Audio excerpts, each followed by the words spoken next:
आज के इस खास चर्चा में हम एक ऐसी हैरत अंगेज कहानी की तह तक जाएंगे जिसने एक वक्त पर पूरे देश के होश उड़ा दिए थे।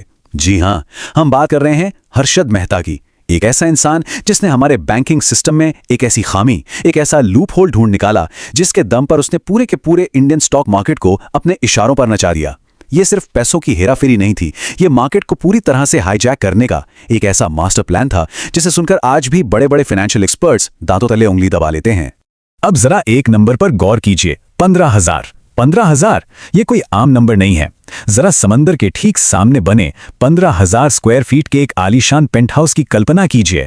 ये उस अकल्पनीय दौलत की एक छोटी सी झलक है जिसके इर्द गिर्द ये पूरी कहानी घूमती है। एक ऐसे दौर में जब आम लोग अपनी बुनियादी जरूरतों के लिए संघर्ष कर रहे थे, उस वक्त ऐसी बेतहाशा अमीरी का अंदाजा लगाना भी लगभग नामुमकिन सा लगता है।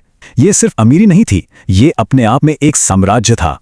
इस फर्क को समझने के लिए 90 के दशक के इस उदाहरण को देखते हैं।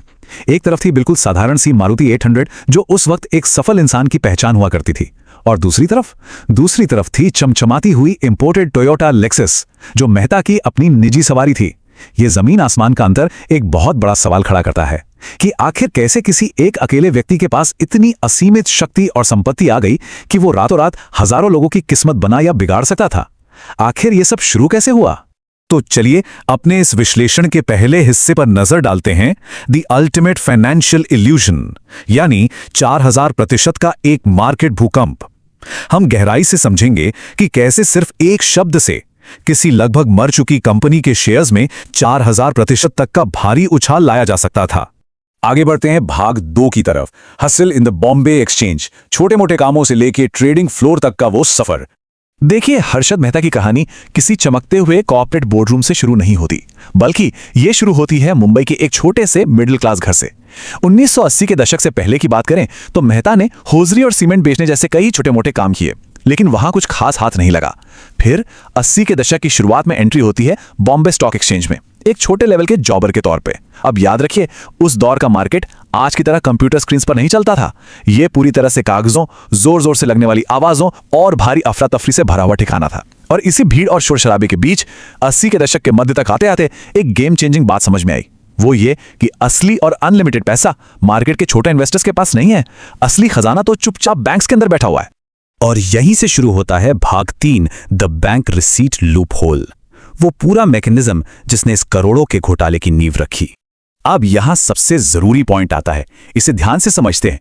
उस वक्त लीगल तौर पर इंडियन बैंक्स के लिए यह जरूरी था कि वे अपने टोटल फंड्स का एक हिस्सा गवर्नमेंट बॉन्ड्स में सेफ रखें, पर बैंक्स सीधे एक दूसरे से ये बॉन्ड्स नहीं खरीदते थे, वे ब्रोकर्स का इस्तेमाल करते थे।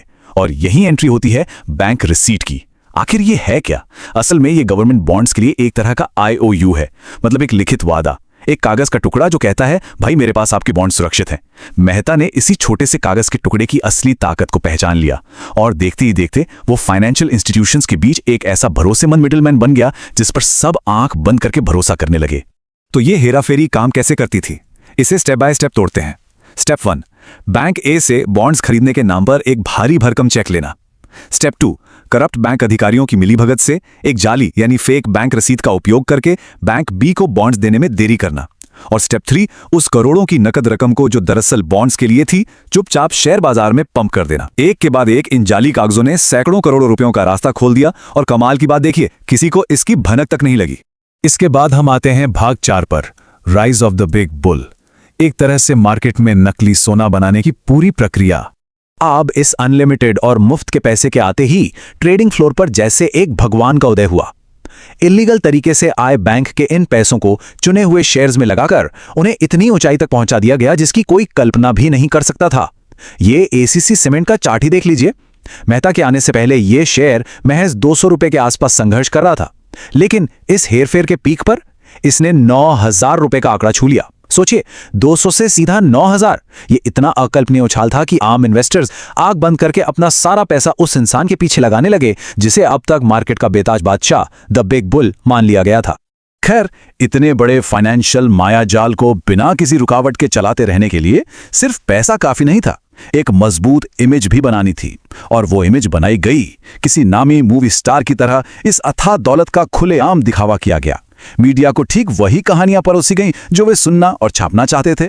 इस सब से एक असली फाइनेंशियल जीनियस होने का भ्रम बहुत ही शातिराना ढंग से बनाए रखा गया। सच कहा जाए तो ये असीम आत्मविश्वास ही इस पूरे खेल का सबसे बड़ा हथियार साबित हुआ।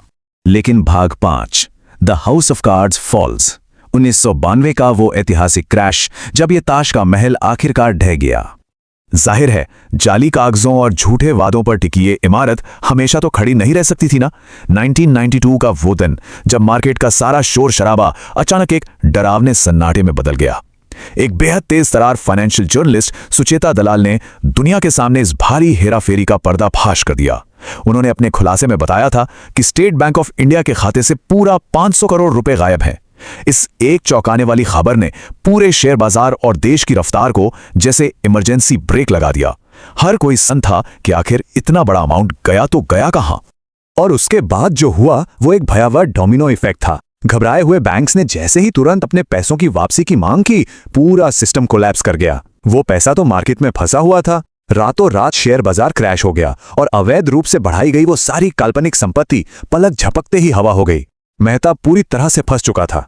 गिरफ्तारी हुई और 70 से अधिक गंभीर आपराधिक मामले दर्ज हुए। इस एक घटना ने पूरे देश को इस कदर हिला दिया कि सरकार को मजबूर होकर फाइनेंशियल कानूनों को पूरी तरह से बदलना पड़ा और मार्केट पर नजर रखने के लिए सख्त नए नियम बनाने पड़े। और इस तरह इस पूरी दास्तान का एक बेहद खामोश अंजाम सामने आया। साल 2001 जब क्रिमिनल कस्टडी में रहते हुए ही हर्षद मेहता का निधन हो गया। जिस इंसान ने एक पूरी व्यवस्था को मात देने की कोशिश की थी, जिसने खुद को मार्केट का भगवान मान लिया था, अंततः वो उसी व्यवस्था के भारी बोझ और अपने ही बुने हुए जाल के नीचे कुचल कर रह गया। तो आज के इस विश्लेषण को खत्म करते हुए एक बहुत ही गहरा और विचारोत्तेजक सवाल जहन में आता है। 1992 के इस ऐतिहासिक घोटाले की विरासत को आखिर किस नजरिए से देखा जाए? क्या हर्षद मेहता महज एक दुष्ट अपराधी था जिसने पूरे देश के बैंकिंग सिस्टम को लूटा, या फिर वो एक बेहद चतुर मास्टरमाइंड था जिसने पहले से ही अंदर से टूट चुके और खोखले सिस्टम की खामियों का सिर्फ फायदा उठाया? ये एक ऐसा सवाल है जिस पर गहराई से विचार किया जाना चाहिए। इस विस्तृत चर्चा का हिस्सा बनने के लिए शुक्रिया। ऐसे ही किसी और डीप डाइव में फिर मुलाकात होगी।